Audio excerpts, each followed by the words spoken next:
begun. The Clone War has. Now then, guys and gals.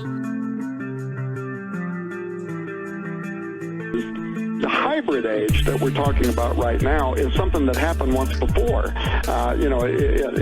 When Jesus in Matthew 24 says, as it was in the days of Noah, he's talking about when there was once a hybrid age. There is going to, at the end times, be another hybrid age that will be similar, in which humanity, as it was designed by God, will be corrupted, and so will animals and life, all of which we're seeing happening all over the world right now. Transgenic food, genetically modified organisms, human-animal chimeras, not just at the embryonic level, by the way, now being promoted by the Chinese government and others to be raised to full maturity for the purposes of harvesting organs, xenotransplantation.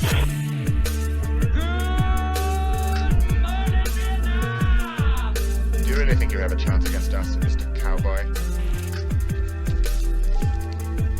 Yippee-ki-yay, motherfucker. Wax on, right hand. Wax off, left hand. Wax on, wax off. He turns to me, and he says, "Why so serious?" Your best. Losers always whine about their best. Winners go home and fuck the prom queen. So you're telling me there's a chance? I have come here to chew bubblegum and kick ass. And I'm all out of bubblegum.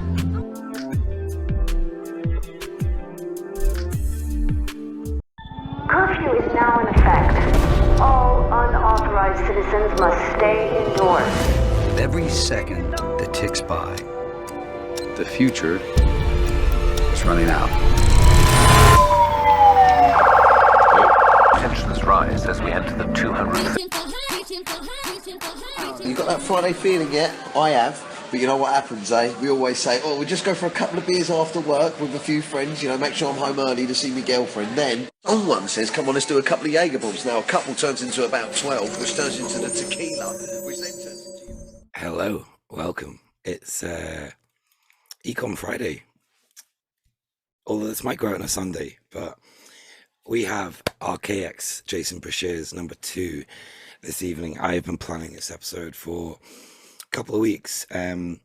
Titans, what else? Titans, King Arthur, Dragons, Britain, Albion, Alba, Scotland. We're going to have a real look at some megalithic sites. We're going to look into the edge of Europe over to Anatolia. Yeah, my voice is a bit hoarse today, so excuse the voice. I've been working 13 hours today, shouting on the motorway.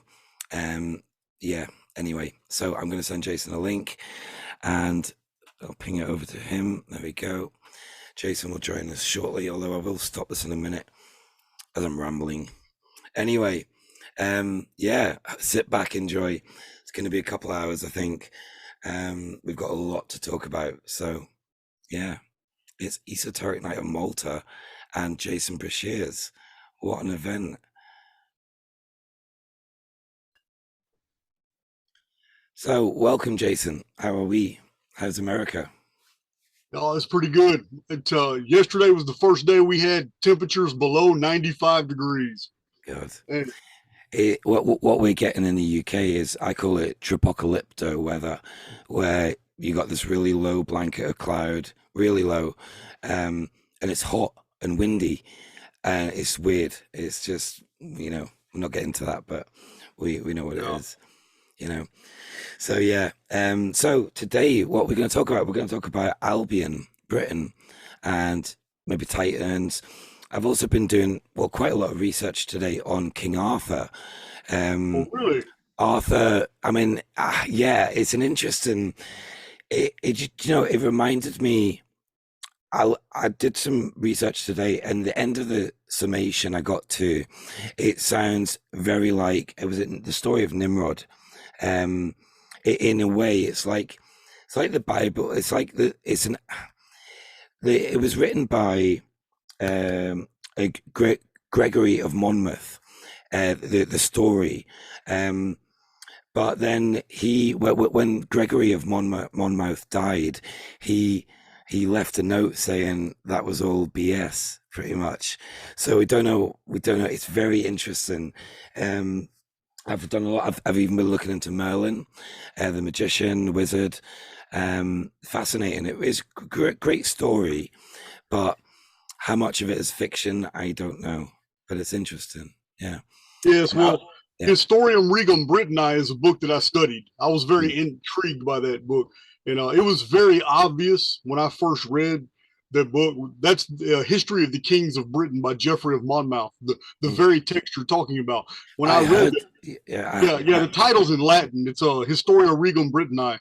And it's a really good book, but yes, it's very obvious that this is a Christian redaction of older histories, and that becomes a problem because now we have to weigh fact and fiction. We have to figure out what Christianized parts of that history were introduced and pretty much overlaid an actual summation of history that had happened, because this is what a lot of Christian writers did. They took original traditions and beliefs about a certain geographical area, and in order to make them more plausible for the people and introduce Christianity at the same time, they rewrote those works, Christianized them. But the only reason it was successful is because the common folk already knew these stories, meaning that there are elements to truth to Historia Regum Britanniae and many other texts from Britain and Ireland, Scotland, Cornwall, Wales, Isle of Man.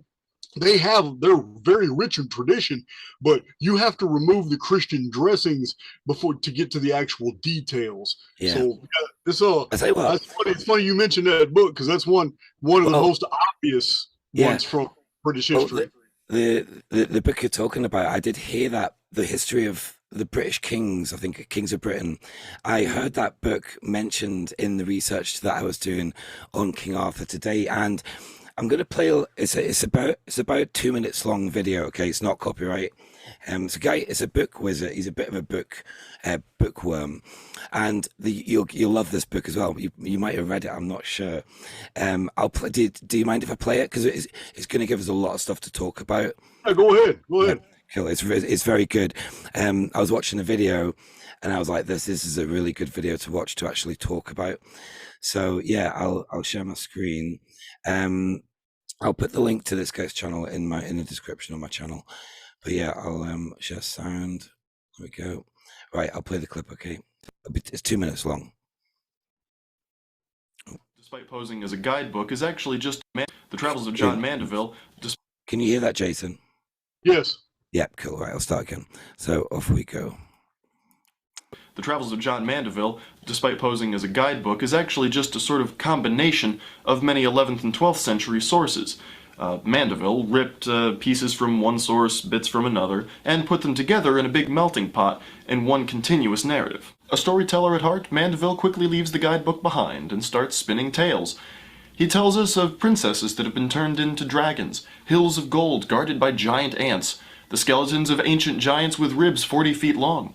Having passed through Egypt, he mentions the pyramids, but he passes them off as the barn silos of Joseph that allowed the Egyptians to survive the 7 years of famine. Once he's past the Holy Land, Mandeville really lets the guidebook go and just starts telling stories. He tells of all sorts of races with a single giant foot that they can hold over their heads to shade them from the sun, of races with animal heads rather than human heads, of races with no heads at all and their face simply in the middle of their chest. As he continues east, he meets with the Great Khan and describes his lands, and continuing further east still, meets with the mythical king Prester John himself, and describes his realm as well. Continuing even further east, he reaches the borders of earthly paradise, the Garden of Eden itself, although he says he did not actually make it into the garden. As Mandeville writes, "Of paradise I cannot properly speak, for I was not there. It was far beyond, and I think I was not worthy to go there. But I have heard wise men talk of it, and will tell you what I know with a good will. The land of paradise is the highest earthly place in the world. It is so high that it almost touches the circle of the moon.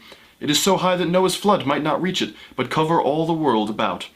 Paradise is enclosed all about with a wall that men know not where it is, for it is covered all with moss, which makes it seem like a wall of nature. The wall stretches from the south to the north, and has but one gateway that is closed by burning fire, so that no mortal man dare enter. Having gone as far east as he can go, Mandeville turns around and heads home. So who was John Mandeville? We can piece together a rough biography of his life from information in his book. He says that he was born in St. Albans, an English town, and that in 1332, or 1322, depending on the manuscript you're looking at, he set out on his world travels. He finished writing the book 34 years later in 1366, or 1356, depending on the manuscript. Now, there was a tomb of Mandeville in Liège, Belgium, that said he was a practitioner of medicine who died on November 17th, 1372. The tomb itself was destroyed during the French Revolution, but we do have records of its existence. So was he Belgian?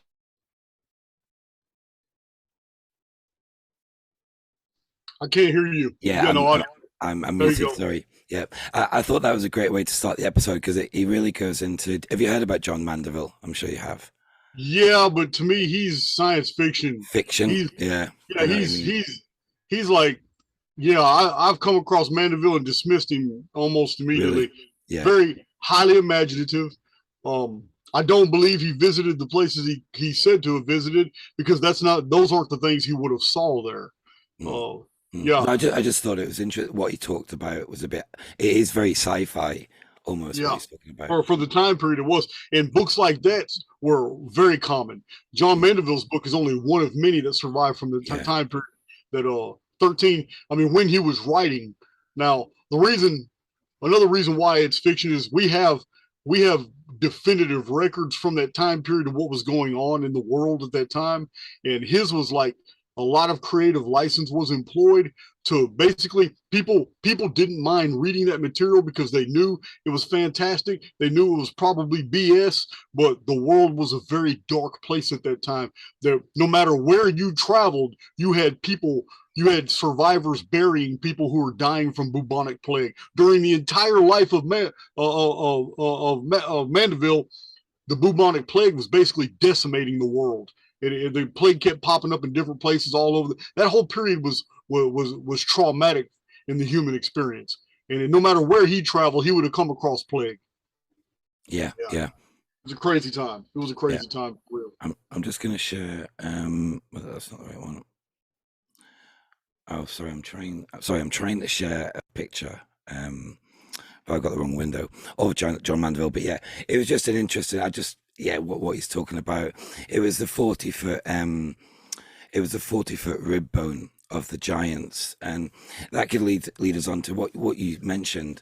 You know, the Titans were from that Mesospheric period, the Mesosphere, the Vapour canopy, and the really. I was thinking about this in my head. There isn't really such a thing as a giant, is there? They are just men of a different era from. Do you know what I mean? Going down in size. Well, Rob, being gigantic is purely a matter of perspective. Let me give you an example. The basic racial stock of Europe and the Emerald Isles, the 10 Isles, the Isles of Albion, whatever you want to call by whatever ancient name, ancient Britain, in Earn, which was. I mean, we have the records of Aristotle 24 centuries ago. He had called them Brittany, Erin, and I can't remember the other one. But Aristotle had 3 different names for that area. You know what? It was Aristotle said it was the Britannic, Albion, and Erin. Those are the 3 main groups of Britain, Ireland, and like the Isle of Man. But and in Aristotle's time, it was widely known from right around the life of Aristotle, Posidonius, the navigator, he wasn't really a navigator. He was a passenger on a ship that went way up into northern Europe. They believe, historians believe that he wrote about the temple of the Hyperboreans. They believe he wrote about Stonehenge, the people of Norway, Denmark, and Sweden. He traveled real far. His name was Posidonius, and he wrote all his travels for the ancient Greeks. And it was a very popular record, but this name Albion that Aristotle used was actually far more ancient, and Albion was an isle of giants. So you still with me? Yeah, sorry, mate. Do you know what I'm doing? I had loads of photos, but I'm opening them to try and share them as you're talking, but I'll just stop. It was a photo of Stonehenge, but yeah, carry on. I mean, there are mythological attachments to it that we would never be able to prove, such as the fact that it is said that Albion was an actual giant who came to occupy the area, and that he was the son of Neptune himself. Now, there's no way to verify that. There's no records that go back to a family where Neptune was a participant. We just have a lot of legends. But Neptune was one of the gods, and the giants were descended from gods, and this is a common motif in civilizations all over. But the matter of perspective is the racial stock of that area of the world before others moved in was Iberian. The Iberic racial stock is widely known. These people were 4'8" to 5'2". So when 6'7" and 7'5" invaders got off these dragon ships, these huge ships that got eyeballs painted on them, and these sails that got faces on them, and dragons and wings and serpents, and these serpent people called Danaan, House of Dawn or House of Dan, however you want to call them, later known as Tuatha Danaan or people of the goddess Danu, when they landed on these ancient shores, there was a recognition that these people had been here before. This is what a lot of the Christian writers gloss over. In Ireland's own traditions, the Tuatha Danaan, when they landed in ancient Ireland and they made war with the Firbolgs, which were giants. This was a return of an ancient people who had left Ireland and now came back. But by the time they came back, somebody else had come to occupy the area. They were called Firbolgs, but they were probably kin, because even in Irish traditions, like the Annals of Clonmacnoise, the Cycle of Kings, the Annals of Clonmacnoise, or the Irish Book of Invasions, it's acknowledged that they still could communicate, meaning they spoke the same language. They were merely centuries apart now. So the same story is told of Britain. I mean, Britain had the Fomori and Ireland had the Firbolgs, but there was intermarrying among them, and the common denominator was they were gigantic and heroic of size. Now, we can always go back to the old newspaper articles of the 1600s, 1700s, and 1800s, and early 1900s, and you will find that giants have been excavated everywhere throughout Ireland and England. And it's just like in the United States. When the United States was doing all the expansionism, when it was doing all its excavations, what happened? Every single time somebody found something, they reported it to the Smithsonian Institution, wherever you want to call it today, and they disappeared. The bones disappeared. But in Europe, it was slightly different. In Europe, it was a different situation, because in Britain and in Ireland, we had the cultural situation of a very ancient belief that the bones of giants contained ancient magics. And although Christianity has pretty much watered this down and covered it up, all the way up until World War II, it was very common for different types of brews and concoctions to be made in Britain and Ireland. And if anybody could bring a local witch or a herbalist, anything that they even said was from the bones of giants, so that they had marrow in it, that had the life force of the ancient giants, it was quickly used up. They even dug up tombs if they were rumored to be of gigantic people. The locals would dig up tombs because they believed that the bones of giants maintained medicinal properties. So it is a very old tradition going back many centuries that giants' bones never lasted anywhere because locals were using them up. Locals used them for medicinal properties. They believed they had healing properties, so they didn't care about preserving the giants' bones. But we'll get to that. We'll get to that. But there are books, and like I said, when I edit this video, I'm going to throw these book titles in there. Yeah, there are books that are from the United Kingdom, authors from the United Kingdom that I've studied, that have blown my mind with such erudition. The amalgamation from so many different sources, and one of them is by Catherine Briggs. Her book is called the Encyclopedia of Fairies, Sprites, Bogies, Elves, Trolls, Dwarfs. Her title actually names about 9 different like offshoots of Nephilim, or offshoots of giants, what the giants have become, the hags, and then the hags have become the fairies, elves, all that. Well, anyway, it's Catherine Briggs, the Encyclopedia of Fairies. She gives a very fantastic rundown of ancient UK traditions and histories, and cites all these books that you wouldn't even realize that have survived from the 11th, 12th, 13th, 14th, 15th century. Obscure books that she has visited libraries of the nobility who share their libraries with her, man. It's just really fascinating reading. It's like a 700-page book, but it's worth it. It's the size of an encyclopedia. But Catherine Briggs, Encyclopedia of Fairies, I would definitely encourage people to read that. She gives a lot of information about the Firbolgs and the Fomorians, the 2 different races. Now, like I said, it's a matter of perspective. If you're a member of an Iberic stock people that don't get over 5'2", and your giants among your own culture might make it to 5'5", but they would be very, very rare. And then you see 215 long ships with oars that look like mini hands, this giant dragon floating on the water, and it just belches forth 45 men, and each one of these men is gigantic in full battle regalia. They got iron helms that go up even higher, and they're brandishing weapons, and they take the skins off the side of the dragon, which are round shields that are all put together on the side of these Phoenician-like ships with these dragon heads painted on them. This would terrify you. Yeah. Is this a tribe of Dan you're talking about, or could it? It sounds like a they were tribe called. of Dan. They had many names in the ancient world. Right. In Ireland. In Ireland, they were Tegnon, they were Tuatha Danaan, and these are the exact same people who sailed through the pages of Homer's Iliad during the war that Mycenae had laid. They had laid siege to all the cities of Ilium. They were trying to secure the Black Sea trade in the Mediterranean. This series of events is what initiated the Mediterranean Dark Age for 300 years. Yeah, we'll get to that in a minute. But these people went by many names throughout ancient times, and their landmarks always have DN, DIN, like Denmark, the Danemark, the Denland.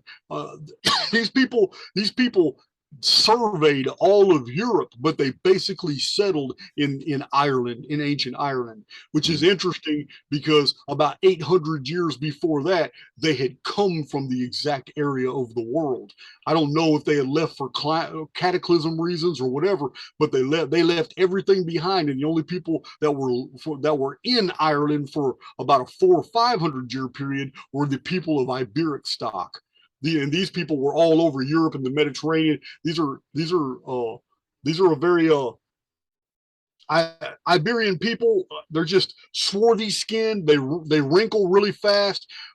They don't have long lives. The Vikings called them Skraelings, but the Norse would call them Skraelings. But they were found all throughout Europe before there were any other cultures that moved into the area. So it's But there was a third group. Go ahead. Can you see the screen? I'm sharing my screen. I can see it. Yeah, you know what that is. Just talking about Ireland, and this place is fascinating. Okay, I'm just going to drop another picture in because during my research into King Arthur today, okay, so I've got to share my screen again. Something weird's going on with my media player. NewGrange, Silbury Hill. Well, mate, that's the one I've got. I just found out this today about Silbury Hill. I've got, here we go. So you see the picture on screen. That's Silbury Hill, and I was watching a documentary on King Arthur, and they were talking about what might be buried within Silbury Hill. I didn't know this. Was it the god of the king of the sun, or the god of the sun? I'm not sure. But there seems to be something inside Silbury Hill. What do you know about that, Jason? Well, this is Silbury Hill, Stonehenge, Karnak, like Durrington Walls, NewGrange. These are all the relics of an infrastructure that existed during the Vapour canopy. These are far more ancient than the history that we were discussing in this video about the giants. It's yes, this is a technolithic era. It is much older. It's Vapour canopy period. Like NewGrange, Stonehenge basically have the same start dates, about 3163 BC. This is Stonehenge 1 and the very first monuments that are erected at NewGrange. This megalithic, all these anomalies don't really make sense to us astronomically because it was Vapour canopy period. Now, these huge megalithic sites recorded like where the sun would rise and where it would set at certain types of year, but you couldn't really see the sun. You could just see a light area of the sky during the Vapour canopy. But it's this period was really before any historical. We don't have any writings other than references like the books of Pharaoh. And people have to they got to let me make it. I can't pronounce all these names, but the books of Pharaoh were the ancient druidic histories of the world before the flood, according to the druidic faith, what they taught the ancient Celts.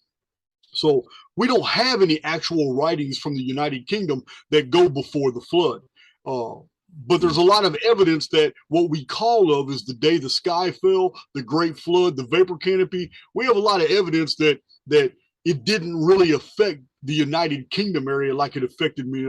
United Kingdom area, Australia, parts of South America, they just weren't affected by the great flood like the rest of the world was. And you have to understand, I don't subscribe to a whole world was flooded, everybody died, only 8 survivors. I don't subscribe to the mythological Christianized version. I just don't.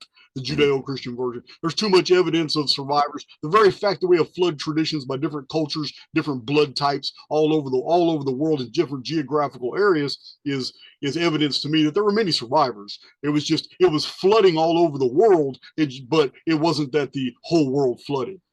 Big distinction. Yeah. Big distinction. But I'm just sorry. I wish I didn't quite have time. I've got so many photos for what we're going to talk about, but they're in no order. And some weirdly, my media, it's just some technotronic gremlins, I think. But I just the picture on screen before this one. Funny, Jason, you were talking about how people, this is Nimrut in Turkey, by the way. It's on top of a mountain, huge mound. I'll put that picture on now. This one here, you see it in the background. And there's apparently, is that the burial of Nimrod, apparently, under there? I'm not sure. Oh, I don't know. I'm not sure. I don't know. But it's something you're talking about when I spoke to you last time. You were talking about how everybody will seem to sort of migrate back to this area around Egypt, Turkey, maybe. So guess I'm leaving the UK in about 3-4 weeks on my boat. And I guess where I'm going? I'm going to that part of the world, mate. So yeah, I'm sailing there. So you're going, what's that? You're going to Hattusis and are you going to the ancient sites in Turkey? Well, I will be. Yeah, so I'm going to start another documentary channel. I'm actually in YouTube jail right now. I'm out of jail tomorrow. But yeah, I'm gonna sail my boat there. I did scuba diving, so I'm gonna go get GoPro. I'm gonna do some underwater filming because there's a lot. Apparently, there's a lot. I did scuba, right? And apparently, you're not allowed to scuba dive on your own without a Turkish scuba diving accompanying you because of people taking stuff off the seafloor, artifacts and stuff. So yeah, I'll be heading to like Malta, Turkey, Egypt, even like North Syria as well, probably a little bit. So it's going to be an interesting time over the next year. I just thought I'd mention that to you. Yeah, I would love to go to Turkey. Turkey is absolutely rich in archaeological material. But I mean, everything is going to be restricted since the days of Ron Wyatt, who did a bunch of excavations in Turkey and all that. They're they've hammered down on that. You're not going to go in there and do any digging, exploring. You're going to be escorted everywhere you go. And that tells me they have a lot to hide. They're not just trying to preserve ancient relics and Turkish relics and all that. They're not. It's the area has been. Go ahead. It's interesting you mention that, because I've talked to the Rise Above crew. You must go on their show as well. I sort of work with another YouTube channel, Rise Above. They do a weekly show every Friday, 9 o'clock. It's really good. But we were talking about conflict zones all over the world, and how a lot of conflict zones are in very interesting countries where they contain a lot of artifacts. Syria, Babylon, all down that region, Iraq, Iran. There's a lot of historic sites there. Well, it was really interesting to me to find out just how much the U.S. military was involved in the removal of Iraqi artifacts. It was like since when does a military operation go to secure all that before you even secured the city? Before you've done anything, you've gone in there and sent actual Delta Force extraction units in there to take out artifacts. That was shocking to me when I found that out. I also looked in. I know a bit about this actually. It was a museum in Baghdad, wasn't it? The Museum of Antiquities or something of Iraq. Yeah. And apparently 5,000 items went missing, and the number I don't know exactly. It was about 3,180 something were returned. So there was like 1,800 items just not returned. Like you say, they were looking for something. I even had a bit about you know the story about the Navy SEAL team that was they got trapped in a cave in Afghanistan by a giant, apparently. I've heard this story anyway, and they sent another team in. This is 2003, I think. And the first team apparently were killed. This giant could move so quickly, 6-fingered, 6-toed, red-haired, apparently. And then the second SEAL team went in. They did eventually take him down, but apparently they took the giant. There's several whistleblower accounts from one of the SEAL teams talking about it, and how they apparently took the giant away, and how it apparently woke up on the plane. But is that fiction or not? We don't know. It's interesting. Oh, how it woke up on the plane? I don't know. See, I mean, this is misinformation. I don't know. Well, I can't call it misinformation. I can't say that it didn't happen. The world is a very mysterious place, and it's compartmentalized. There are things that exist below us, far in the underworld, for which we don't have a lot. Of course, they could all be human. They could be human hybrids. They could be genetic modified humans. I don't know, but I do know that from the historical record, we have many, many incidents of red-haired giants and 6-fingered giants. I even have in my own book, I have an unpublished book on giants. I have a published book on giants, but then I also have an unpublished book on giants, and I reference all these things. My unpublished book on giants is called Forgotten Earth, and it's on Gumroad. I should have published it a long time ago. There's just not enough hours in a day. I got too many irons in the fire. I think I got like 11 unpublished books on there. One of these days, I just need to get them all out, edit them and get them all out. But my published book, Giants on Ancient Earth, I discussed that like in 1999 or 2000. There were excavations going on here in the United States, and all of a sudden, they found a bunch of burials with textiles that were very, very advanced. We're talking about the thread count was astonishing, and the archaeologists were trying to figure out how in the hell could they make clothes like this long ago. And they had 6 fingers on their hands and 6 toes on their feet, and there were red-headed mummified giants found right here in Texas, or Colorado, Colorado, somewhere here in the United States. I have all the sources backed up in the book, but it's very interesting. So it was such a mystery to find. We're talking about 7.5 to 8 foot tall humans that had these brilliant textiles, and they weren't found with weaponry. They weren't found with any of that. They were found with art. So and these clothing. But when the proper authorities were contacted, universities were contacted. Hey man, we have a genuine find. All that. Other scientists and archaeologists are not who showed up. the FBI showed up with the State Department and did a shakedown, and they shook down their vehicles, their cars. They strip searched everybody. They made them sign NDAs, non-disclosure agreements, man, escorted them off the premises, and no one knows what happens to any of that shit. All the artifacts and the mummies, all the relics, everything is gone. Now, well, I believe this happens. We just had a whistleblower tell us the whole story on that one, so we don't really know how many times this happens. We don't really know how many times oil field executives decide not to report discoveries, because they already know, subject to United States law, if you report anything of archaeological nature, it shuts down all your operations while archaeologists come in and do an investigation, which may shut down things for 2 to 10 years. So they just don't report anything anymore. They don't want the government in their business. And anybody who finds something that's anomalous like that, because I believe things are found in the oil and gas industry all the time, but it's such a hush-hush, and it's easier to pay somebody $50,000 cash to tell them to shut the hell up, and so they don't have to be stalled in any of their drilling programs or fracking or laying down pipes. So, so just when you mentioned giants underground, this was apparently this is a Cardiff giant. I've been looking into Britain and megaliths and whatnot, but this is from early 20th century. But just interest, it is real. It's a real photo, I think. But that, yeah, it looks like a stone statue. I'm not sure what it is, but talking about giants. Yeah, I also heard about Silbury Hill. Silbury Hill is the largest artificial mound in Europe. Actually, I heard that today. This is NewGrange. I believe it's 130 feet tall. Yeah, good. Silbury Hill's supposed to be like 130 feet tall, something like that. Yeah. So or maybe it's 130 feet across. I can't remember. Yeah. It's interesting. It really is fascinating. It's funny. Like when we do our research, you know, this.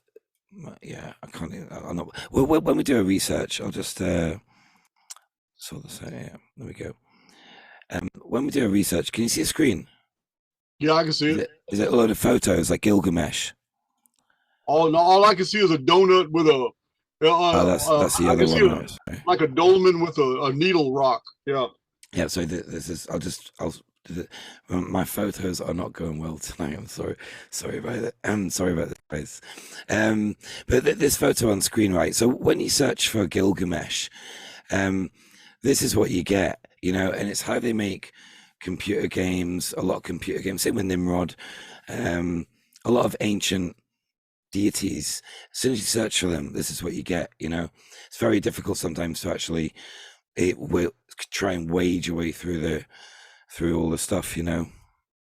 But anyway, so yeah. But what else was I going to talk about? Yeah, yeah. Londinium. What do you know about Londinium and the Romans naming that? About Britain. You're talking about Trojan Nova. Yeah, maybe. Yeah, a different name. Yeah, it's the same place. It's it was later named Londinum or Londinium. I don't remember. Londinium sounds very Roman. Sounds very Italic. Yeah, sounds very Roman. That's what the Romans named it. Yeah, that was interesting. But yeah, I was reading up about Pytheas. Did you know much about him? Pytheas. That was 4th century. No, 6th century BC. He was a bit of an explorer. He was from Massilia. Yeah. Pytheas of Massilia. Yeah. Yeah, and he went up and found the Arctic Circle and whatnot. But yeah, what were some of the books you were talking about that were wrote from Britain? Actually, just talking about books, just before we start. Yeah, I watched your Backbone of a Giant. Was that the Giants? Yeah, was that the name of it? Yeah, Izzy and Geber. Yeah. Yeah, you mentioned about your old Bible. I've got one also. It was a Christmas present from my parents. St. James's Bible. It's actually can you see? It's bound in like it's nice Bible, really nice. It's 1858, but it's really quite old. It's Yeah, 1858. That's older than mine. Mine's 1893. Yeah, so I've always kept good care of it. Well, I remember when you showed yours, I thought, oh my, I forgot about my Bible. So yeah, it's just nice to have old things, isn't it? I've got a lot of old books, man. Somebody just sent me a box of books from the 1800s. I have them on my floor right here. I haven't got. I was trying to get a bunch done yesterday, and something drew me to open one of them up, and it was about Naples, past and present. It was written in the 1800s. I opened it up to the page where it talks about kids were playing in 1853, and one of them fell into a hole, and both kids thought it was so cool, so they just made the hole bigger. And next thing you know, they're in an ancient room from a church they didn't even know was buried under the hill, but in Naples. So it's come to find out, it was one of the areas that was buried by Vesuvius in 79 AD, Pompeii. And the book even admitted in 1853 something that archaeologists only found in the 20th century. But the book admitted that Vesuvius and Pompeii, Pompeii and Herculaneum, they weren't the only victim cities. Those were built on top of other cities that people had already forgotten about, that had also been buried alive by Mount Vesuvius. And that it's now been proven in the 20th century that indeed did happen in 1687 BC. It's called the Avellino eruption. So there were cities already there. They were totally entombed, built over, new topsoil blew in, trees, grass, plant. Here it is, almost 17 centuries later. Here are two new cities, Pompeii and Herculaneum. Don't have a clue that they're existing on top of a civilization that had already suffered the exact same fate that they were about to. It's crazy. History repeats itself. Yeah, no, I was watching talking about sort of cataclysmic events and whatnot. I'm just going to share my screen one more time. But this is very interesting. I was watching. Do you know the channel? Do you know he's a bit of an expert now. Brian Forster. I'm sure you know him. Yeah, I've got one of his books. I did a video about his South American Technolithic stuff. Yeah, well, I've been to Machu Picchu and all the Peruvian ones. I've traveled all South Central America, but Peru is my favorite country out of 16 countries. Absolutely fabulous place. Even when I sat at Machu Picchu, I felt an energy just sitting there. I really, really felt an energy, an aura. Yeah. But these two statues, this is in Memnon in Egypt. Do you know these, Jason? They're 720 ton. They stand 65 feet tall. It's made in the image of Amenhotep III, I think. But what I wanted to point out, I was watching Brian Forster. It's one of his episodes, and he's filming these statues. He's walking around, okay. And when I was watching the episode, it made me think of you, because so you see all the damage is predominantly on the front. The sides, and what Brian pointed out was there's no damage on the back, and this got me thinking about. I thought of you straight away. I thought about the direction of maybe the Phoenix event or a cataclysm. Do you know what I mean? So I'll just go back again, but there's a little bit of damage on the corner of the back one, then the shoulder and the arms missing there, but then there's no other damage on the back of either one. But you go to the front and they're in pieces. They're really, really quite broken, It's just interesting. What do you think about that?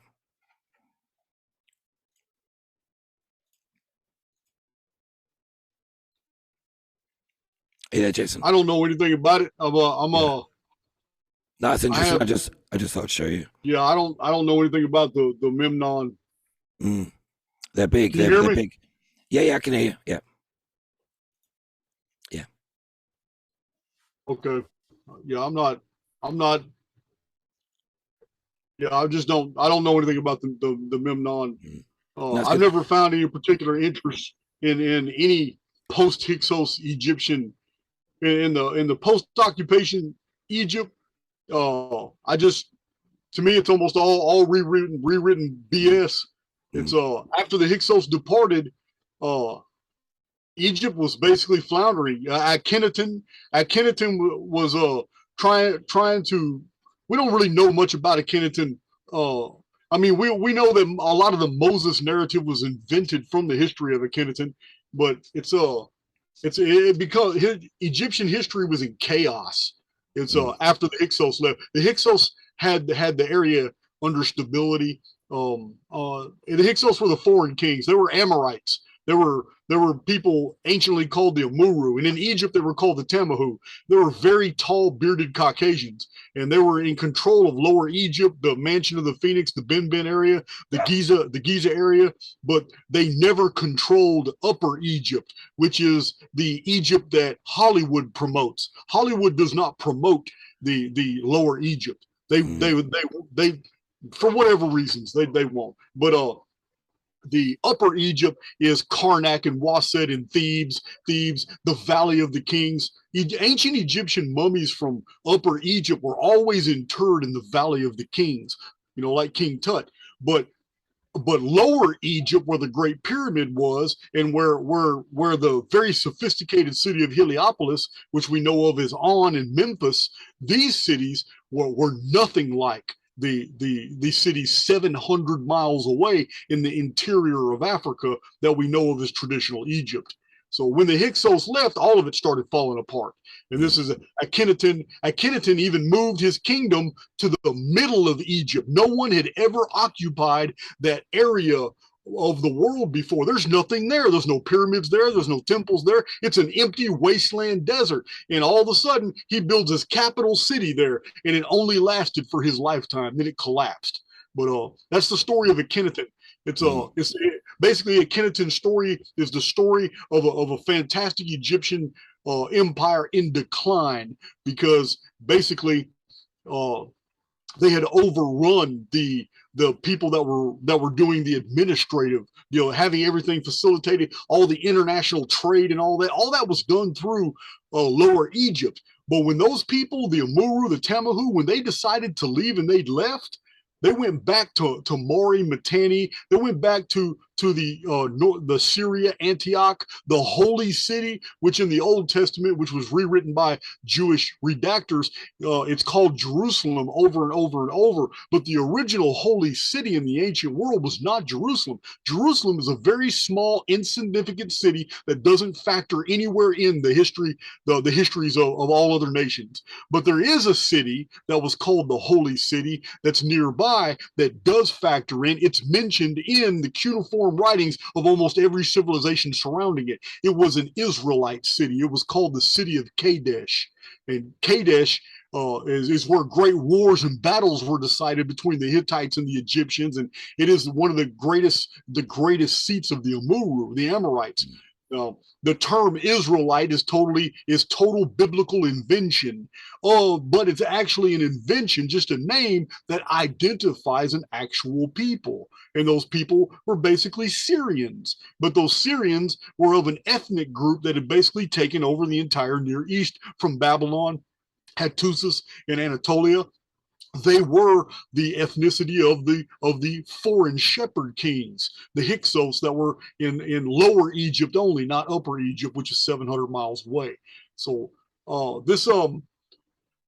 that's why I'm not really interested in anything post-Hyksos in Egypt, because Egypt doesn't do anything but decline instantly. It declines into the reign of Senakti, and then from Senakti the first, he's complaining about everything falling apart and all his records, and then all of a sudden the Phoenix appears, and the sky turns red, earthquakes, tsunamis, and Senakti says that the universe was basically attacking Egypt because there's a cataclysm going on. In the very last record of Senakti, the world is falling apart and the sky is red. So, but Senakti disappears, and all of a sudden Ramesses II is ruling. The very first thing Ramesses II records is that the sky is falling apart. It's all red. There's tsunamis, earthquakes, and a new people, the Sea Kings, the Sea Peoples, which I call the Sea Kings, are now invading Egypt, invading Cyprus, invading old Greek Achaean areas. They're coming in. They're occupying Crete. They've taken over the destroyed Minoan area of Knossos, on Thera. So these people come in, but that's why nothing about Memnon and that little area even interests me. About Thutmose the fourth, and all, it just doesn't interest me because Egypt is now falling apart. And for like 350 years, that's all it did was decline. They're not. It's not like Nefertiti and Hatshepsut. The queen Hatshepsut had funded a whole fleet in Egyptian fleets, left Ezean Geber, and they left the Mediterranean and sailed all the way around the Horn of Africa. And some researchers actually believe that the fleets of Hatshepsut had also made it to the Americas to do trade and stuff. But after the the whole incident with Amarna was the capital city in the middle of Egypt that just fell apart after the Hyksos left, when Akhenaten had just basically ruined Egypt. It's just Egypt in decline. In Egypt, it was in decline until it was taken over because the Persians took it over, the Assyrians took it over, the Greeks took it over, the Macedonians took it over. Later, the Macedonians renamed themselves Ptolemies because now they were a part of Egyptian society, but they still spoke Macedonian and Greek. They were the Ptolemies. Then the Romans took them over. After the Romans took them over, Egypt just was steadily in decline. And then Egyptian civilization had basically become cosmopolitan. It was Mediterranean civilization now. And then the Muslims took it over, the Saracens and the Moors. And Egypt has never been the Egypt that we know of from its glory period once the Hyksos were removed. Once the Hyksos left, Egypt just fell apart. It's never been the same. And this is why by the days of Napoleon, Egypt was already underground. This is why Egyptology all of a sudden exploded in the 1800s and 1900s, and there's not much of a trace of it in the 15th, 16th, 1700s because it was all underground.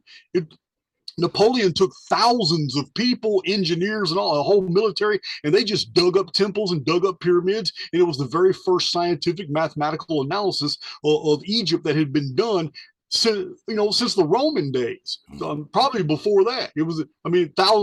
15 centuries of sand had to be removed just to find Egypt.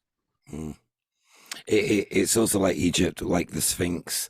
There's a lot of evidence, isn't there, that the atmosphere used to be tropical there. As I think Graham Hancock cited a lot of water? I don't know, some sort of effect on the Sphinx. But anyway, yeah. Yes, I would agree with that. I mean, I'm not going to agree with Graham Hancock and Robert Bauval when they talk about the Sphinx. Yeah, I'm not going to agree with those guys at all when we're talking about the weathering patterns on the Sphinx and why the Sphinx shows that it's been damaged by water so much more than the Great Pyramids. I'm not going to agree with those guys at all because those guys are specifically omitting information that any 8th grader knows when they read about these topics. And that's why it tells me that Graham Hancock is being deliberately deceptive. And I have no problem calling him out on that. And what I'm talking about is it's widely known from antiquity, from the days of Diodorus Siculus, from the days of Strabo, and all the Muslims that used to write records about the Giza complex. We have many historical records of the Great Pyramid covered in 144,100-inch thick casing blocks. These casing blocks were gigantic. They were 20 tons apiece, and they were entirely theoretical. They were theoretical until the rubble was removed from the Great Pyramid, and lo and behold, 4 casing blocks were found in situ. We now have proof those casing blocks were there. The story in history is that in 1301 to 1307, a series of earthquakes dislodged a bunch of the casing blocks. Once the local Muslim engineers of Cairo realized, hey, we got unlimited building material right here. Here's all the ballast we need below our streets. Here's everything we can line our sewers in. Here's everything we can put below our buildings to make our foundation stronger. And there are many researchers who believe that the Mosque of Sultan Hassan was actually built from that white limestone that used to be on the Great Pyramid. They had four faces of the pyramid covered in that stuff. It probably took over a century to remove all that, but they didn't have to remove the casing blocks in big pieces. All they had to do was send people as high as they could with chisels and hammers and break it all up. Once the earthquake had broken a bunch of it up, it just took humans to break up the rest, and just that's why the Great Pyramid looks so damaged today. It's just, we're talking about thousands of men for a year are just breaking up all the outer white limestone, leaving the brown limestone blocks in place. That's what you see today, the interior of the Great Pyramid. And they're steady dropping them. They let them roll down the pyramid. You know, they probably, hey, you know, they probably yell down there, hey man, look out, here it comes. And the next wave, everybody rolls theirs, and then they move down with the hill and they roll theirs as other workers are moving their way up on a different area of the pyramid to get even higher to start chiseling that. This went on for a year. The Muslims removed all that, but we now have proof that it was there. Graham Hancock has read the same historical records I have. He knows those white limestone casing blocks protected the Great Pyramid from any weather, any tropics, any vapor canopy, any flooding, or being submerged in the Mediterranean, which is what I have discovered. I have cited the sources on my channel that show that ancient Egypt used to be called the raised land, because half of Egypt, what we call Lower Egypt, where the Great Pyramid was known to be underneath the Mediterranean, and then it raised up during an earthquake one time. When it raised up, that's when they found the Sphinx, and they found the three Great Pyramids that were buried in sand. The reason the Sphinx is so damaged is because the 340 years from 2239 BC to 1899 BC, when that whole area of the North African plate had been pushed down and the Mediterranean had filled in the gap, during that whole 340 year period, the Sphinx did not have limestone casing blocks. It didn't have protective outerwear like the Great Pyramid did. It was just soft limestone. So the current for 340 years, while it was on the bottom of the Mediterranean on the North African plate, where there was no Egyptian delta, and the actual coastline was all the way back to Abydos. So this is the ancient coastline. This is why seashells are all over North America. This was very recent in history. So it's so recent in history that it's remembered in the traditional records. They remembered that northern Egypt was underwater. This is why the depictions of the three or the two holy mountains at the middle of the earth in many traditions around the world always have it that you have to get in a boat to get to them. Because when that area was under the Mediterranean, the tops of the two big pyramids could still be seen. So from a great distance, while people were on ships, they could sail right next to the Great Pyramids. And they knew the traditions that this was the sunken land, like Atlantis. We are now sailing over an ancient civilization. What they didn't know is that years later, another earthquake would raise the North African plate right back up, and it would drain the Mediterranean out. And when it drained the Mediterranean out, it left all those oceanic fossils and shells that were very abundant there in the days of Napoleon and in the explorer Norton, who drew pictures of it. He said seashells were everywhere. They're not there no more. They've combed that area of around the Great Pyramid to remove all evidence that this place was underwater. But before Egyptology took root and began censoring all this information, this was widely known. I mean, you can't really find the books anymore, but there are PDFs roaming around that basically cite everything that Norton found in the 1700s, like 1736, that Norton, his name was Frederick Lewis Norton. He actually surveyed that area, one of the first Europeans in the area to sit there and research the Great Pyramid after almost 600 years of Muslim exploration of the area, because the Muslims preserved a lot of very good stuff about the Great Pyramid complex. And Graham Hancock, Robert Bauval, all those guys that are publishing these modern books, they know exactly what I'm telling you, but they're not putting this in their books. Instead, they're trying to tell you that this area, they're trying to tell you that the Sphinx is 10,000 BC. They're trying to tell you that there was a tropical area, climate, but there was. It's called the Vapour canopy. They're just not calling it that. They might not. Graham Hancock and Bobble, they might not even know anything about the Vapour canopy. They might not know all the traditions and all the research that I've conducted, but they do know the late historical texts that I've read all about the casing blocks. So they know that the water damage to the Sphinx is not because the Sphinx is older. The water damage to the Sphinx is because the Sphinx is not tall like the Great Pyramids. The Sphinx was underwater the whole 340 years between the two earthquakes. The Sphinx suffered all that water damage of that salt water in the Mediterranean. This is why the salt count is so high at Giza. It was under the Mediterranean for over 3 centuries. Graham Hancock and all of them know that the Great Pyramids were covered in casing blocks of very highly polished white limestone that were 100 inches thick. That's why the Great Pyramids look so much younger than the Sphinx, but they were made at the exact same time.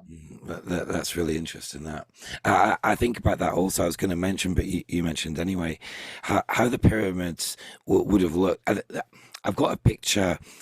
I think it's from some sort of computer game, but it's like really futuristic, and you see the 3 pyramids, but they're covered in a polished white, and they do look. It looks really futuristic. Do you know what I mean? You can imagine how good they'd look. But maybe we'll start talking about the Vapour canopy and maybe a bit of Britain. But when you mentioned about seashells, right? I was digging with my digger a few weeks ago, and we were about 7 meters deep. Yeah, and we hit this layer of shells. Just it smelled like the beach. All these seashells. It was just soil. It was just earth all the way down, and then in the earth we hit this layer, maybe like a foot and a half high and thick, and it was just seashells. And it makes you think about, I don't know, mud floods, cataclysms, different times, doesn't it? Yeah, it's very interesting. Well, it's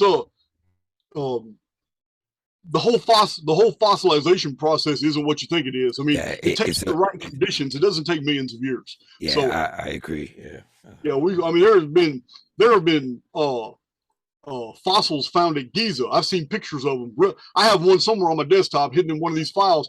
Like a mollusk, like a sponge or something that was fossilized. They just dug in the sand and found it there. But that's what would happen when you take this saltwater area that's been underwater for over 3 centuries, and all of a sudden in one day the water drains out because the whole entire area was elevated by earthquake. It's upheaval. First it suffered subsidence. It flooded, stayed flooded almost 3.5 centuries. This 3.5 century period is admitted to by scholars. Not that the area was flooded. They're more sophisticated than that. The Egyptologists will never admit these little things like this. Instead, they're very, very cleverly call it the second intermediate period, which is a recognition that there was no civilization in Egypt that was doing anything. It's just a 300-year period where it was almost like total stasis, no written records, no ossuaries, no tombs. We have no chronological data. We have no coffin text, no pyramid text. That's why they call it intermediate period. It's a very sophisticated way of saying something just cataclysmically wiped Egypt off the map, and it didn't survive. I mean, it didn't even revive. It didn't resurface for 3 centuries. So Egypt has a few of these intermediate periods. I've heard a bit about the Caribbean as well. About I used to listen to Steve Quayle quite a bit, and he talked. Well, this is a bit. There's no books on this, I'm pretty sure, but they talk about planet Rahab, that being Lucifer's planet, apparently, whatever you want to think about that. But how that crashed into Earth 4.4 billion years ago, and it crashed around the Caribbean. That's what I've heard. Do you know anything about that? No, but I've seen the references to Rahab. I believe it's a reference to the color red in Hebrew. Rahab. That would be a Phoenix reference to me. It would be. Yeah, there you go. I know who Steve Quayle is. I believe I've written him before. I believe I've written him like 10 years ago. His material. Yes, his material is very good. He does lean on scripture a whole lot. I don't think he would very much appreciate my interpretation of the Old Testament and New Testament. I believe much of it is just pure Jewish fiction. But I mean, I'm not alone in that. I mean, even academia and scholars can produce much material and have showing the origin of all these stories. I'll give you an example. I mean, we have this huge Mediterranean Dark Age in 1135 B. It starts in 1135 BC, which is a Phoenix episode, which happens to correspond with the Second Battle of Moytura, when the Tuatha Danaan are again trying to take ancient Ireland from the Firbolgs because they got their asses kicked in the first Battle of Moytura. They couldn't take Ireland back, so they come back and they land their ships. But this time they planned it with what they knew was or suspected was going to happen from their own traditional astronomical records, which was the sun was going to darken and there was going to be some earthquakes from about 2 to 6 hours. And this is something that happened routinely in the Old Bronze Age. Every 138 years this happened, and it was basically attributed to this giant kraken in the sky. And some cultures called it the Kraken, others called it the Phoenix, others called it Typhon, Knopf, Fink, Fenris. They had all these different names in the Bronze Age for that for this thing that appeared in the sky, and it appeared to eat the sun and then vomit it back up. So they timed it with that, and in the Second Battle of Moytura, which is the battle for the Field of Towers, the Tuatha Danaan did that, and the local Firbolgs were terrified because the Tuatha Danaan shamans or priests or druids, whoever they were performing rituals, making it look like they were the ones that were darkening the sun and causing the earthquakes. This terrified the giants, which were called Firbolgs, and the Tuatha Danaan were able to take the island from the Firbolgs. And this is the story of the Irish invasion, how the Irish came. The Irish consider themselves descendants of the Tuatha Danaan. They are the descendants of Danaan. So this is how they came to the island. But there are some pretty convincing references in some of these old books that this was a return to an original homeland. This was not an actual original invasion. This was retaking a homeland from a usurper, from somebody else who had come in their absence and taken over. Yeah. But, these were the Firbolgs. It's interesting. I'll just mention, I'll just share my screen because I got some pictures. We'll talk about King Arthur a little bit if you want. I'll just bring up a picture. But during my research today, so let me move the screen around. During my research, so we look at King Arthur, and let me just share the screen. There we go. Right, can you see the picture? It's a nice high definition picture of the king, apparently. But the story of King Arthur, Arthur begins with a U, Pendragon. Pendragon. Yeah, Pendragon, yeah. And even the subject dragons, I maybe want to talk about dragons as well a little bit. But it's fascinating. But I'll just skip through some photos here. This is just some medieval paintings, but they've been probably redone. But yeah, Silbury Hill popped in because it's linked. It links to the king. I can't actually remember. I was really busy in work today while I was researching it. But this here, okay, talking about seafaring races and how they come to Britain, and in my research with King Arthur today, so the castle is based down in Cornwall, or apparently, and it's surrounded by cliffs. But they talk about Cornwall and a lot of Cornish myths, stories. It's a beautiful part of the country as well. It's the best part of Britain, actually. But they talk about the natural beauty, the natural cliffs, and how they protect. They protect. It is literally like that down in Cornwall. How they protected Britain from invasions. You know, in your last episode, you mentioned the tribe of Dan, and they did come. They came to Britain, didn't they? Tribe of Dan, I think, for a battle. Well, I'm not sure.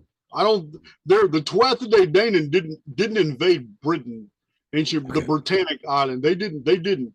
They invaded Ireland, but it's totally different area. Yeah, it's a part of the UK, but in ancient times it was much more distant. Meaning today it's no problem to get on a plane and just or on a boat and just go over there. But you know, they're fundamentally different cultures back then. Even their traditions are different. And it's here's what's interesting. In Homer's Iliad, King Agamemnon of Mycenae uses Danaan fleets to help take the Trojans of Ilium. Well, the descendants of Troy, according to the old, there's the Brutus stone, the descendants of Troy actually believed that the people of ancient Britain actually believed that they are the descendants of the people that came with Coroneus and Brutus, two different fleets that fled their loss at Troy. They were defeated at Troy by the Danaan and the Mycenaeans. So we have this coming around in history where both groups were there fighting in the Trojan War, but the Trojan War wasn't as simple as we've been led to believe. The Trojan War was a multinational, multicultural war over basically the dominance of the Black Sea Gate, who was going to control Black Sea trade through the Dardanelles.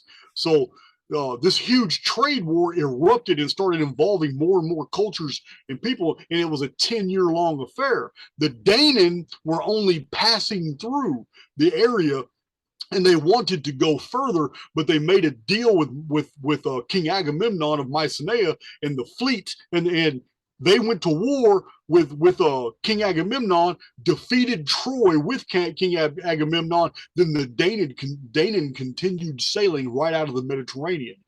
They appeared right after the Trojan War on the shores of ancient Ireland, invaded, and got their asses kicked by the Firbolgs. They weren't expecting that type of opposition. So they regrouped, and they regrouped in 1135 BC, and that's when they took the island during a Phoenix cataclysm, during a Phoenix event, one that's very well recorded, throughout the Mediterranean. And in my Chronicon, I show many historical references. It was noted in Egypt, it was noted in Babylon, it was noted all throughout the Levant, it was noted in the Mediterranean, and it was noted in the Second Battle of Moytura with the Sun Dart. Matter of fact, it's a book called by an archaeologist who studies ancient megaliths. His name is John Woo, and the book is called The Stone Angle. Matter of fact, page 45 talks about the Second Battle of Moytura, the Field of Towers, and how the Tuatha Danaan won the battle right when the sun darkened during earthquakes and stuff. Now, John Woo, in his book, The Stone Angle, John Woo didn't know anything about the Phoenix episodes. He didn't know anything about that. I'm the one that put that together with the Phoenix chronology. Most of all the historical references to Phoenix in ancient times weren't called Phoenix. It was just the sun darkened. It was a major earthquake, but it depends on what year it happened, if it's a Phoenix episode or not. And the very fact that traditional records show that the invasion took place in the month of May, and the Phoenix phenomenon only occurs in the month of May. So this is what I do as a chronologist. I put all these different sources together, and it's amazing how easy it is. It's amazing how you find so much. I mean, when you find something that's true and that's real, it's not surprising to you at all. When the more ancient texts that you read are traditions, and you find out they're saying the exact same thing. Well, of course they are, because it happens every 138 years. You just have to get through all the different frames of references and all the different calendrical systems, and it's just to me, it's not astonishing anymore. Yeah, I must say, like, generally speaking, a lot of people in our community, everybody's amazed by you, Jason. The guys at Rise Above, Lance, big up to Rise Above. They call you like final boss level. You know what we're all learning about these resets, etc., etc. But yeah, it's really impressive. What you've put together, it really is. Appreciate so yeah, thanks for me as well. But yeah, it's fascinating. It really is.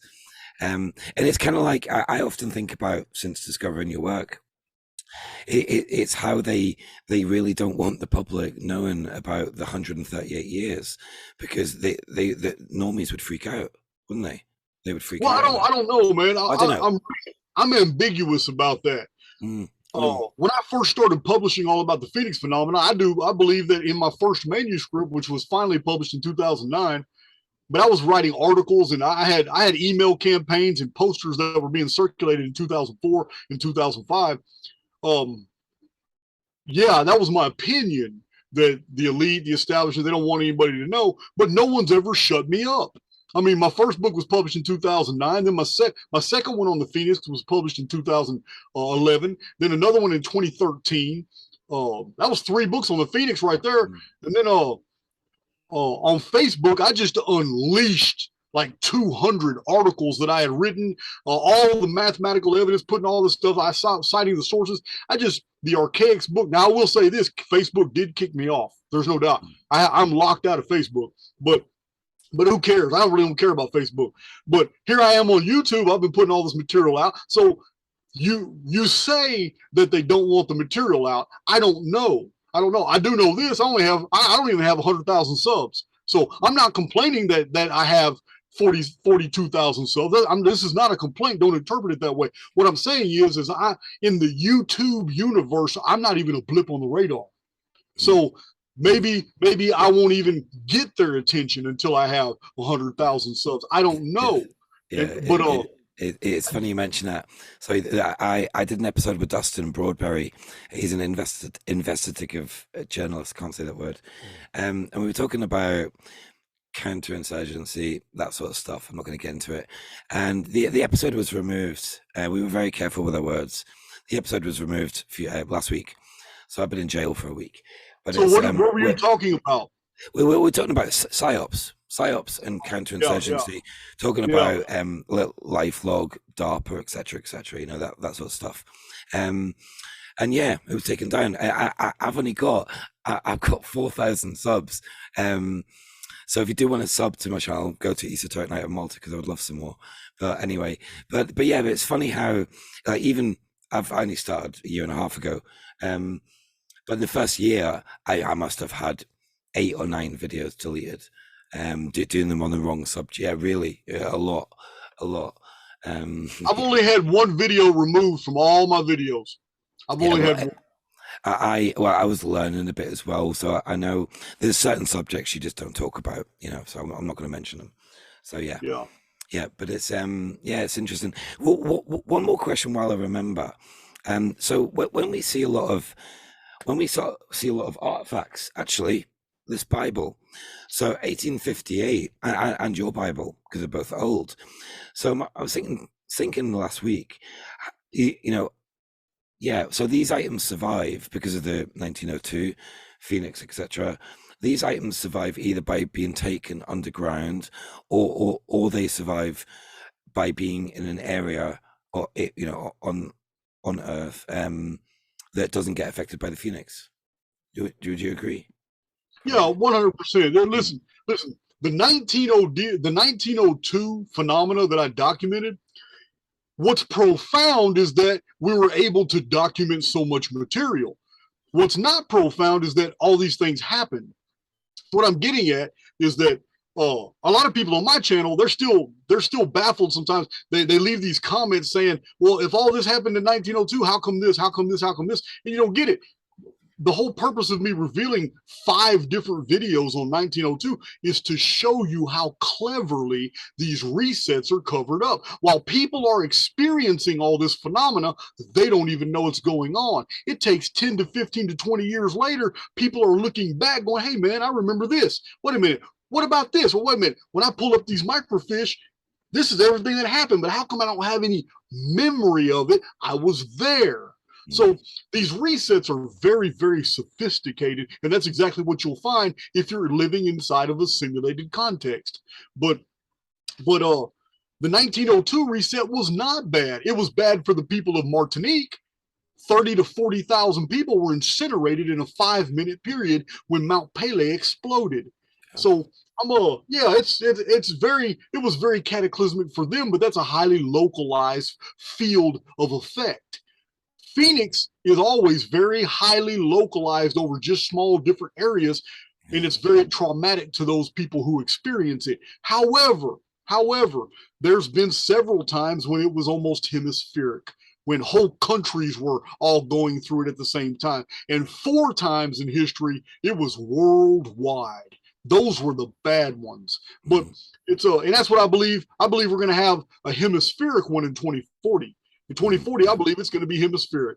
2178 is the final year of the simulacrum, and it's going to be Phoenix effect worldwide. But that's going to be the final one. That's when Phoenix is going to do what it's always done, only in pieces. It's going to do it in full in 2178.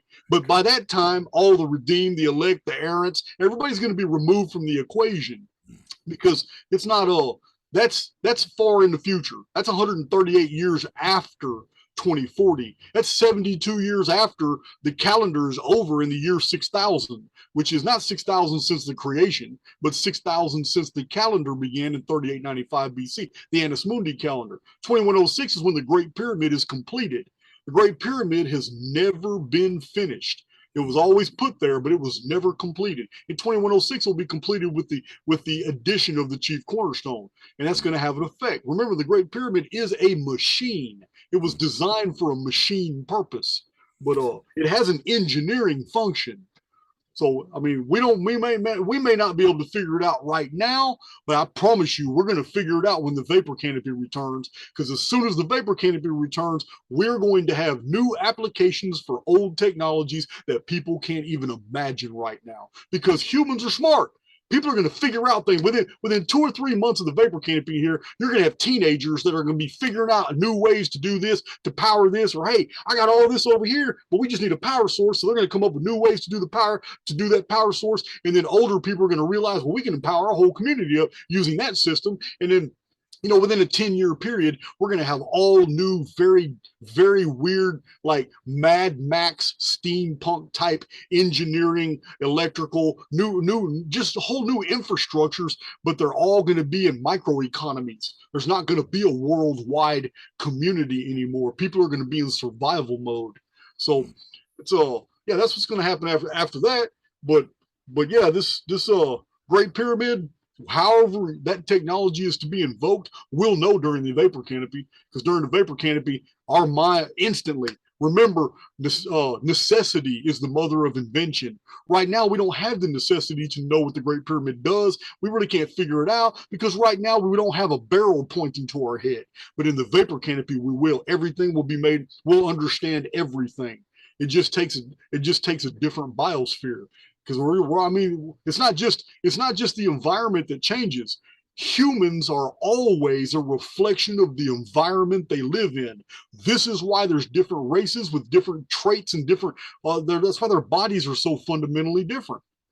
So when humans pass over that threshold from the present temperate biosphere to a new forming Vapour Canopy biosphere, human bodies are going to change necessarily too.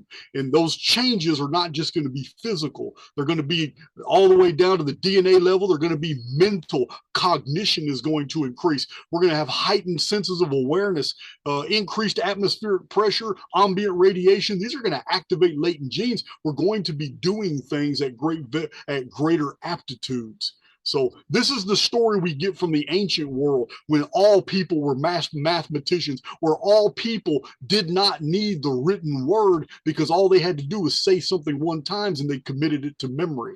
This is the origin of the ancient bardic faiths, when one man would cite the entire history of his people and have it down pat.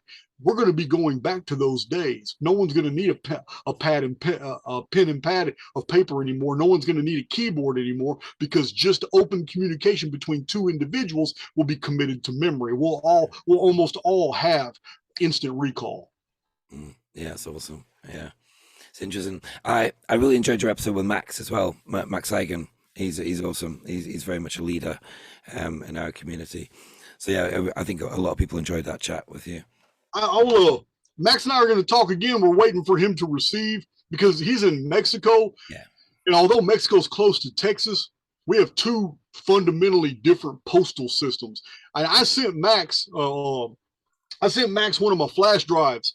I now provide 100% of all the ARCHAIX research in flash drive, in these little flash drives. These aren't videos. My other flash drives have videos that people order because they want the whole playlist. They don't want the commercials and all that. I get that.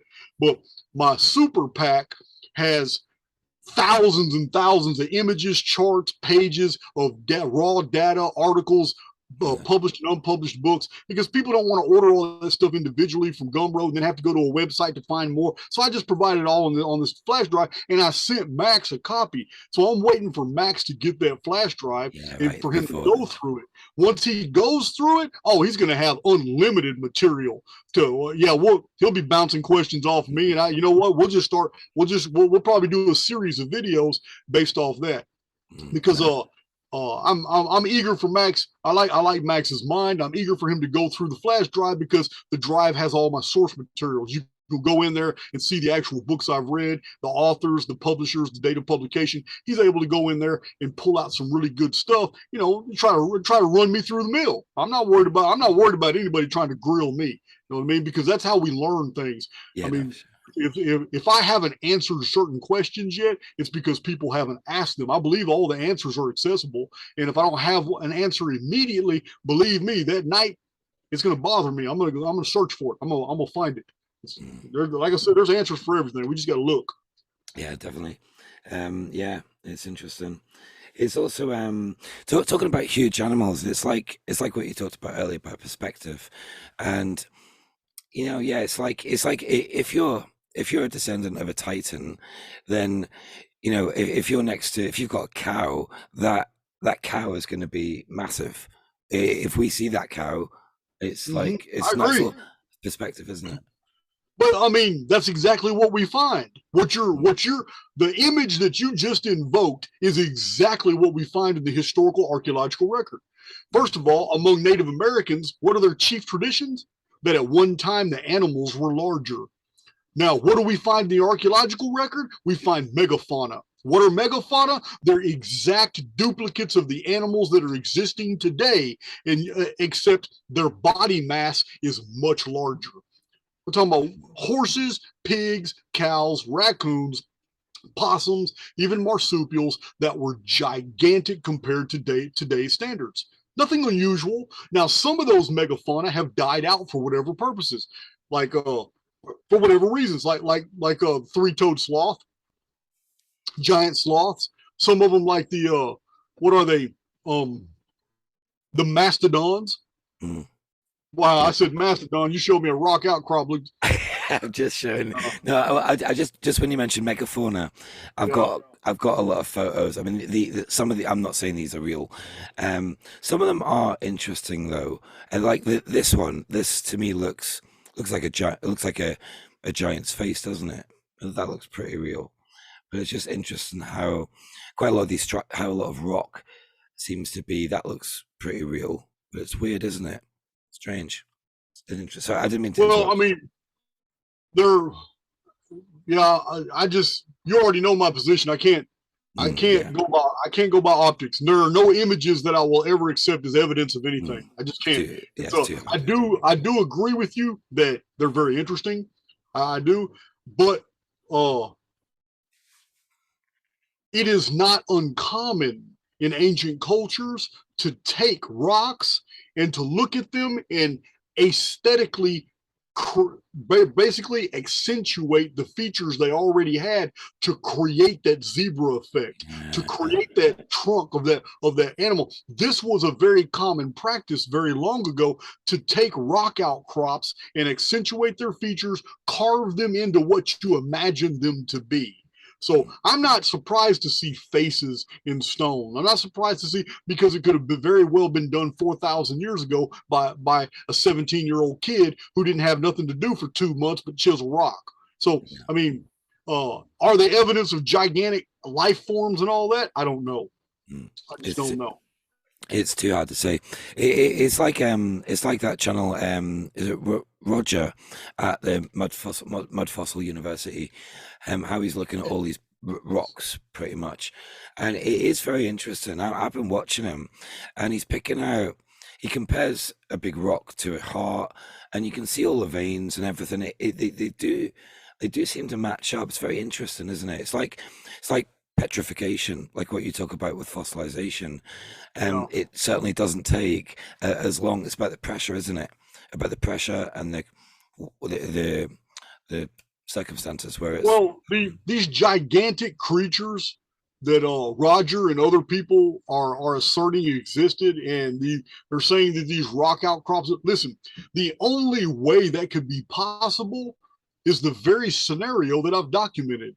The vapor canopy. There's no way creatures can live that size if there wasn't a vapor canopy, because the vapor canopy, the first thing it does is increase the oxygen level.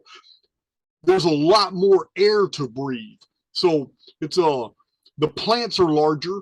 During the increase, I mean, because it's an increased atmospheric pressure, all the oxygen, all the plants are putting out massive amounts of oxygen. It's getting trapped in these green light, but basically these greenhouse gases under the canopy. And this is what's described in the old records. I've cited this on my channel a few times.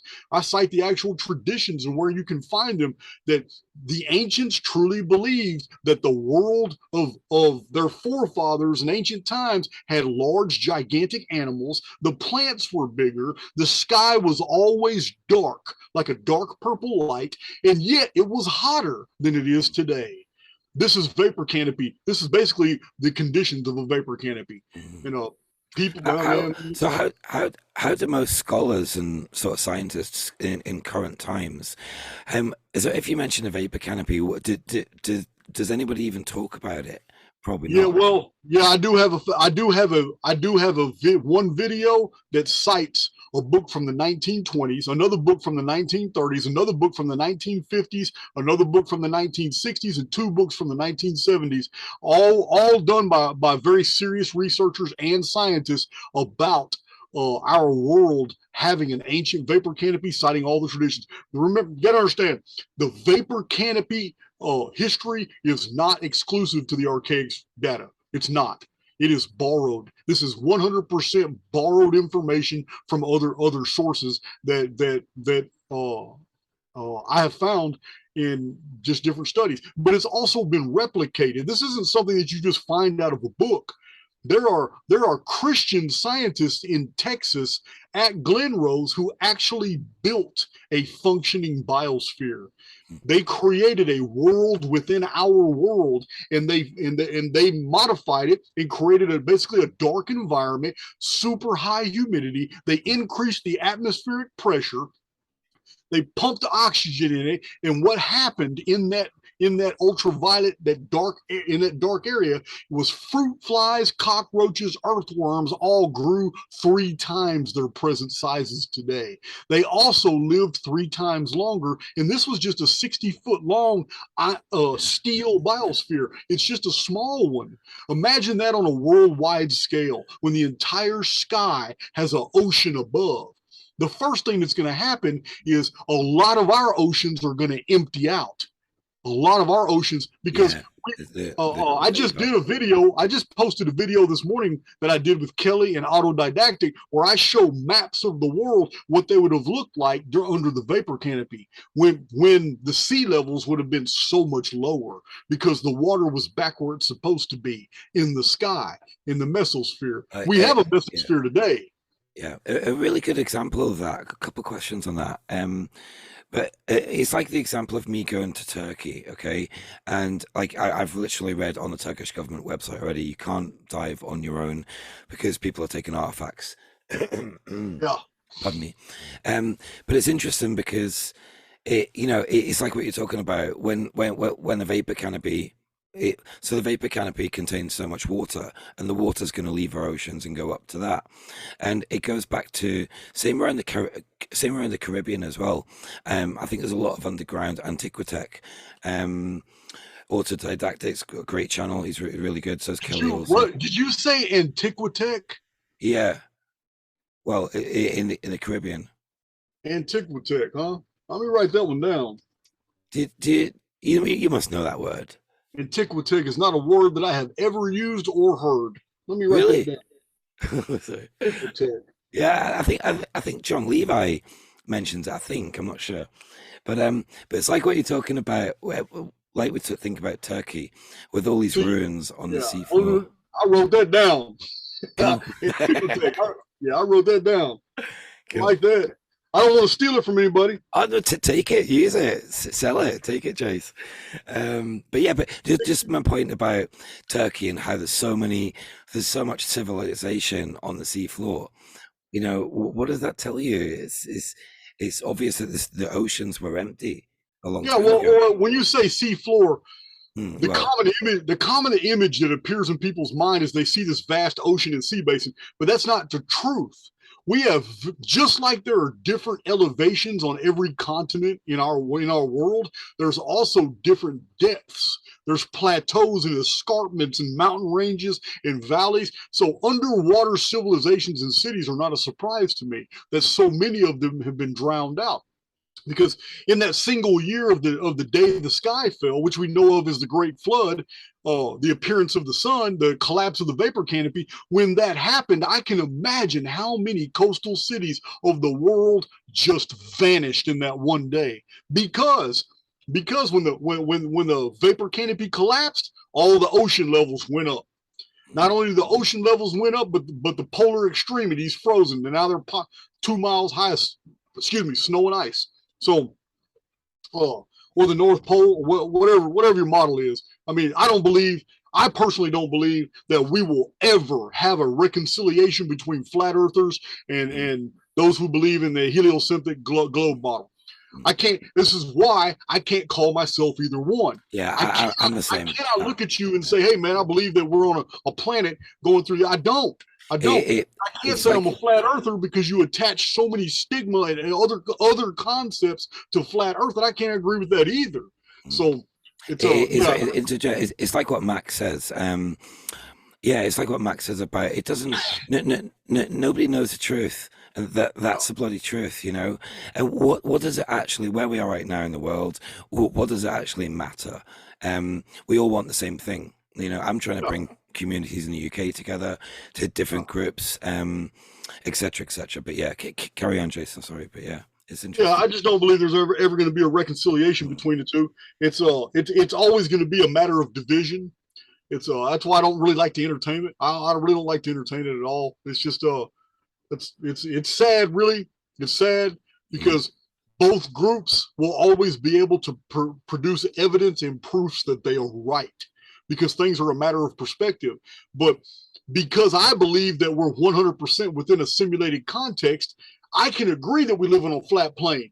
I can agree with my flat earth brothers 100% that, hey man, you know what? I have read Zetetic Astronomy, I have read Gleason, I have read Dubai, and I have watched a few very convincing YouTube videos, and I just can't get past the lasers going over 25 miles of water flat. I can't get over it because I know a laser has to be straight. Yeah. So I can't get past that. I can't get past the flat plane videos. Also, all the evidence of all the videos of the moonwalk showing bubbles in the background, that all this was filmed underwater. I mean, I can't get past all that. So I agree. Okay, we're living on a flat plane. I get that. So, but where I get tripped up is I have a pretty good camera, and I know I've taken pictures and shown them on my channel. Now, flat earthers don't accept my evidence, and I get that. You can't if you're going to continue to maintain your position. But my photos have convinced me we're in a simulation, because if I'm on a flat plane and the sun is so far away, there's no way that early in the morning I should get up at 7:15 a.m., put my camera on my tripod, and take pictures of sunlight being reflected off the bottom of clouds before the sun even comes over the horizon. On a flat plane, I should never see that. Now, I'm told that it's a matter of perspective, but that can't be true, because no perspective in the world would put that sun underneath those clouds. No matter how far the sun is away, it should be above those clouds. Yeah. But it's not. Early in the morning, sunlight can be photographed before the sun even appears, reflecting right off the bottom of the clouds. In the evening time, I get even more beautiful pictures showing sunlight illuminating the bottom of clouds. You can see valleys in the clouds where the light can't touch, but where the light's touching the clouds, you see it. It tells me the sunlight is hitting the bottom of the clouds, but it's not because the sun is so far away, because no matter how far away, if we're on a flat plane, the sun would still be at the same elevation. So I agree with the flat earthers. We're on a flat plane, but I cannot accept the visual evidence of what I'm seeing unless it's coming from a simulated context, meaning this simulation that we're in right now is absolutely so perfect that it can modify optical phenomena from my perspective and make me believe I'm looking at curvature when there's no curvature there. It's making me see that. So I cannot argue against flat earthers and tell them you're dead wrong, because what I am seeing is, for me, this is an egocentric universe. It's called Jason Breshears. And if I'm John Levy, then he's living in an egocentric universe. It's called John Levy. You understand? Yeah. I like John Levy. I really do. I already watched several of his videos. I've even bounced messages. But it's what I'm saying is every single one of us is a singularity of perspective, and we're going to interpret phenomena. And this beautiful simulacrum that we live in is going to feed us the very things it needs to feed us to perpetuate the fiction of where we are. Now, this is why I can't. That's why I won't have a flat Earth debate. This is why I won't have a pro flat Earth video. I won't. There's no reason. It's too toxic. Yes, it's just too toxic. It's just when you're coming from a simulated context, and I have to, because I have hundreds of videos that document things that could never be real in a Newtonian universe. They could never be real outside the fact that we're in a mathematical construct. None of the documentation that I have for ARCHAIX can be true if the world is truly a physical, solid object and events are not scripted. It can't be true. It's too mathematically perfect. So if history can be seen mathematically, if you can predict events, if you can do all this, then optically it can also be manipulated as well. So there's no reason to engage in the controversy. There's no reason to even argue about the nature of the world anymore, because it's just a dead end. That's all it is. It's like some of the glitches we see in this reality. The one, like you see a bird like just in the air, like it's flying, but it's just flying. It's stopped. I've seen there's a person on a bicycle through China somewhere, but there's no bicycle, but they're moving. Like I saw that. That video was so weird. That video is a security camera that's looking over the front of a vendor's street. I saw that video, and it shows a guy and a child on a two-seater bicycle in China, and they're just going by, and it even shows their shadows from the sunlight. It's nuts. It's nuts. Yes, but the bicycle was edited out. There's just two people floating through the. Yeah. Yes, I saw that video. That is so. Like I said, I cannot accept optics. I can't. Yeah. I can't accept optics as proof of a paradigm. I can't do it, but I can watch something like that and say, man, that's really interesting. That's interesting. I can agree that that's possible. Yeah. But I can't, just like the fact that I can't, you already know, it's a fundamental tenet of my research. I will never tell you a fact that was taken from the internet if I can't show an original book and source. I'm not saying all the books are right. I'm just saying that I have no faith in the internet. So yeah, no, for sure. It's like what you talked about. We'll probably finish up soon because I've got work early in the morning as well. But yeah, but it's been really fun tonight as well. There's one thing I need to do. I'm gonna change up the title. You can. Yeah, we're welcome. Yeah. I'm gonna change up the title to this video and release it on my channel. But I'm also gonna edit in these books that we talked about, so everybody can see them. But because we went to far places we talked about going. Yeah, I was gonna say we should actually. I'll tell you what. Because I work 12 hours a day. I've been researching like crazy the last few days on King Arthur, Britain, Merlin, etc.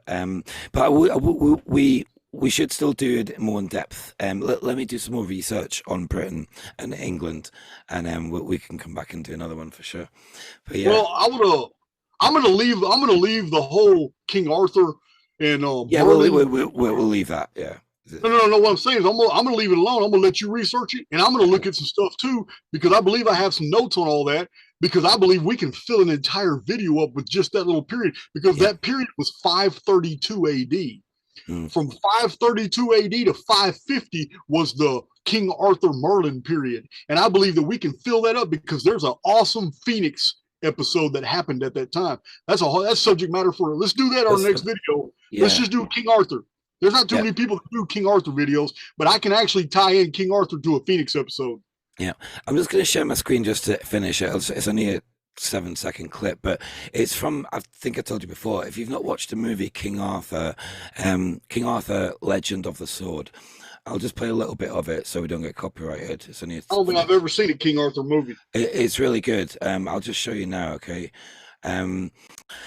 It's good. It's can you see the screen? Yes, I can. Yeah, it's like I'll play it. Here we go. Sorry, it's an example of, so in this movie, it's fascinating because the amount, so King Arthur, when he's learning, after he pulls Excalibur from the stone, he goes into this place called the Dark Lands, and mate, honestly, huge serpents, huge bats, huge rats, and he gets beaten to crap. Yeah, it's really, really interesting movie. Made in 2017. Right. I'll play I haven't seen it.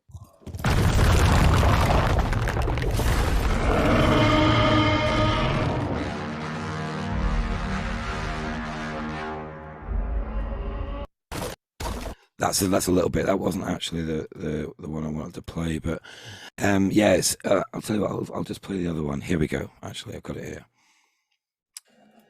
Oh, 1 sec. I'll just play this. Actually, do you know what? Let's not play it, Jason, because I don't want to get copyrighted. It's going on your, it's going on your channel as well. I don't want to risk it. Not with my luck. It's too bad. Right. But yeah, so should we probably finish up sort of around there? Or should we go 2 hours?